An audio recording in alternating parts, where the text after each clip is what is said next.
world of hip-hop, ego is currency and legacies are sacred. Like, if it was like Jim Jones, imagine putting a pen to paper to write about him. He was so nice. He was so nice about him. How did you do that? What's the first sentence? What the fuck do you write about him? I know about my son can't tell you one Nas record. You heard? Like, let's keep it a buck here. There must be some type of misconception. A lot of these rappers have done a tremendous job, and I take nothing away from them. But they forget I got a hell of a catalog. Me, Jim Jones, myself. Check my track record, then check everybody else's track record. Then go to the billboards and check all my entries, then check all them niggas' entries and shit like that. And I'm not taking nothing away from nobody. Jim Jones was never better than Nas. Jim Jones will never be better than Nas. And this is coming from somebody that's not a Nas fan. I love DISSES. I love the Diplomats. I love Bird Gang. But we not about to start rewriting history because Jim Jones got confidence. Look, Can I ask you a question, Jim? Mm-hmm. You smoke, right? Yeah. Were you smoking when you said you better than Nas? I might have been a little bit. Well, you said that but bullshit. But listen, Nas was nice when I was in high school. Like, There ain't no shame in that. There a lot of mofos came up after Tom Brady. He never had that type of influence. Hold on, Jim, hold on. That shirt too Hold tight. on. That Jim, shirt Jim, too Jim. tight. Hold on. There's an unspoken rule. You don't take a shot at a king unless you're ready for the entire kingdom to turn against you. Jim Jones, a certified veteran with decades of respect, decided to break that rule. He made a claim so bold, so audacious, that it sent shockwaves through the culture. He declared he was more influential than the lyrical god himself, Nas. But what started as a simple debate on a podcast quickly spiraled into something far more dangerous. This wasn't just about rap verses or album sales anymore. Jim's words had awakened a sleeping giant, a man who doesn't play by the rules because he creates them. He had inadvertently summoned hip-hop's most notorious puppet master, 50 Cent, and in doing so, turned a war of words into a public takedown where the only weapon that mattered was the past. The chaos began, as it so often does, on a podcast. First, it was a spark on Fat Joe and Jadakiss's show where the idea of Jim Jones's relevance versus Nas's was playfully floated. Jim, sensing an opportunity, took the bait. But the true explosion happened when he sat down on Nightcap with Shannon Sharpe and Chad Ochocinco. The show, usually a laid-back forum for sports and jokes, suddenly became a courtroom where legacies were on trial. Nas was dope. We appreciate him. He had a little bit of run. But Nas always came up second to Jay and DMX and all these other people. Like, There ain't no shame in that. There a lot of mofos came up after Tom Brady. He never had that type of influence on us, except for his first album. I already told you. Shannon, with a disbelieving grin, asked Jim about his bold claims. Instead of backing down, Jim Jones leaned into the microphone and delivered the sentence that set the inferno ablaze.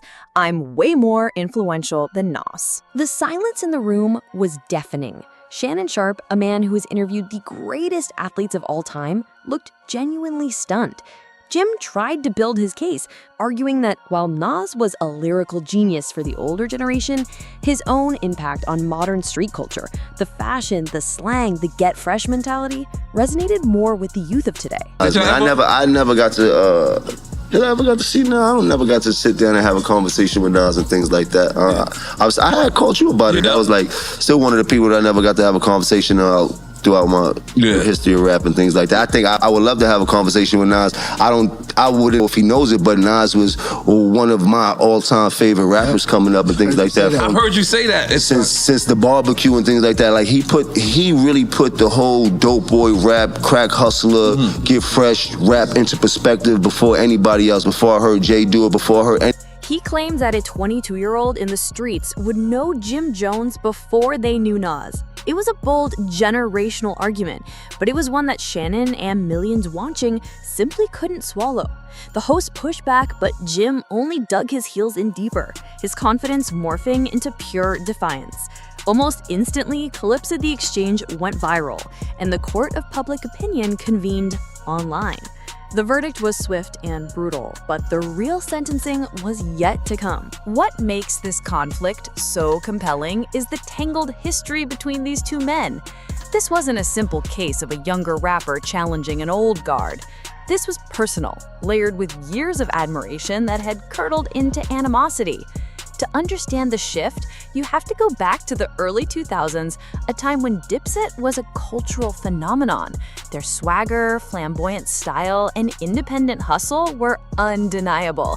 During this era, they were embroiled in a bitter feud with Nas. It was a classic New York rivalry, with diss tracks and radio tirades defining the battle lines. Jim Jones was often the most vocal aggressor, the loyal soldier for his Dipset crew. Yet, just a few years ago, that same Jim Jones was on record calling Nas one of his all-time favorite rappers, an icon who shaped his own understanding of the game. He praised Nas for his debut album, Illmatic, and for being a pioneer of the very street-centric rap he now claimed to own. So what changed? It was a classic tale of a student becoming so desperate for the master's crown that he resorted to trying to tear the master down. This deep, ironic backstory adds a little more of tragedy to the spectacle. It wasn't just a challenge, it was a betrayal of his own proclaimed inspiration. The full weight of that betrayal came crashing down on the nightcap set. The exchange between Jim and Shannon evolved into one of the most memorable podcast moments in recent memory. It was a masterclass in how to lose control of your own narrative. Shannon Sharpe, transitioning from host to prosecutor, began his cross-examination. He challenged Jim on lyrical content, asking him to compare his catalog to Nas's 16-album run. Jim deflected, referring to his influence on how people dressed and talked. Shannon wasn't having it. Lyrically, "I'm gonna keep it a stack with you," Shannon said, his voice firm. "You don't even be in the same place as I be in." The debate grew more heated and more personal. They began clowning each other's outfits, with Jim mocking Shannon's cardigan and Shannon firing back about Jim's baggy clothes. It was pure chaos. Finally, cornered and with his argument in tatters, Jim started accusing Shannon of bringing him on for views. That's when Shannon delivered the final blow. He looked Jim dead in the eye and challenged him to a workout. He questioned his strength, his conditioning, his physical prowess. In that moment, the entire premise of Jim's argument vanished. He had walked in to debate his hip-hop legacy and was walking out with a challenge to a bench press competition. The internet erupted in laughter. Jim Jones had become a meme, and the man he initially challenged, Nas, hadn't said a single word. While the world was fixated on the Jim challenge, a far more dangerous player was entering the game. From his mansion, scrolling through his phone, 50 Cent Jackson saw everything, and he smiled. For 50, this had nothing to do with defending Nas's honor. This was a gift. It was a golden opportunity to settle his own score with Jim Jones, a score that had been simmering for over a decade. 50 Cent operates like a grand chess master of hip-hop beef. He sees 3 moves ahead, and he understands that the most devastating attacks are not aimed at a person's pride, but at their secrets. He has a long history of winning wars, not with diss tracks, but with devastating information, as rivals like Ja Rule and Rick Ross learned the hard way. He saw Jim Jones puffed up and overconfident and recognized a perfect target. The debate about influence was merely the appetizer. 50 was ready to serve the main course, a ghost from Jim's past that he thought was long buried. With the focus of a master strategist, 50 Cent launched his attack. He ignored the Nas debate entirely. His weapon of choice was a single cryptic phrase, individual one. He began plastering it all over his Instagram. To the uninitiated, it was meaningless. But to those in the know, it was a direct reference to one of the most infamous federal trials in modern music history. In 2018, during the racketeering trial of Tekashi 6ix9ine, federal prosecutors played a wiretapped phone call. On that call, a voice the government designated as Individual One was allegedly heard giving orders to members of the 9 Trey Bloods to violate Tekashi for being disloyal. The voice on that tape was widely identified as Jim Jones. While he was never charged, the stain of being named in a federal case connected to a cooperating witness like Tekashi was permanent. 50 Cent didn't just mention it, he weaponized it with ruthless glee. He posted screenshots of courtroom news reports. He uploaded a bizarre video of himself pretending to be in hiding, sarcastically begging people not to tell Jimmy he was in Texas because he was afraid for his life. Each post was a calculated move designed to reframe Jim Jones in the public eye. He was no longer a hip-hop veteran arguing about his influence. He was a man implicated in a federal wiretap, a character in a snitching scandal. 50 Cent masterfully shifted the entire narrative away from music and planted it firmly in the world of crime, betrayal, and federal investigations.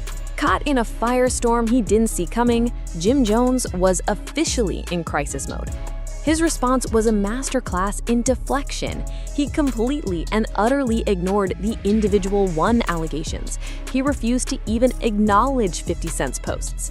Instead, he tried desperately to drag the conversation back to safer ground. His Instagram became a bizarre flurry of activity. He posted a picture with a caption shouting out his friend Mel Matrix, who was serving time on racketeering charges, a subtle attempt to reassert his street credibility. He then doubled, tripled, and quadrupled down on the Shannon Sharpe challenge, posting videos of himself in the gym, tagging Shannon and talking tough about their impending workout battle. He even tried to spin the whole controversy as a brilliant marketing plan, claiming his streams go up every time y'all got viral and that he was teaching older artists a lesson. But nobody was buying it. The contrast was too stark. On one hand, he was projecting an image of an unbothered champion ready for a physical challenge. On the other, he was deathly silent about the federal allegations that his new rival was broadcasting to millions. It was the digital equivalent of whistling past a graveyard, and everyone could see he was terrified of the ghosts 50 Cent had unleashed. When the dust finally began to settle, two figures stood tall above the wreckage, both of whom won by maintaining a powerful silence. The first, of course, was Nas. He never uttered a word. He didn't need to. A Hall of Fame athlete, podcast hosts, and an army of fans defended his legacy for him. His silence wasn't weakness, it was the ultimate power move, the quiet confidence of a king who refuses to entertain the squabbles of court jesters. The second and more menacing victor was 50 Cent. He surgically dismantled an opponent without releasing a single bar. He demonstrated that in the 21st century, the most lethal weapon in hip-hop is not a microphone, it's an archive. It's the screenshot you saved, the secret you heard, the ghost in someone's closet that you know how to set free. Jim Jones embarked on a quest to prove his influence over the culture.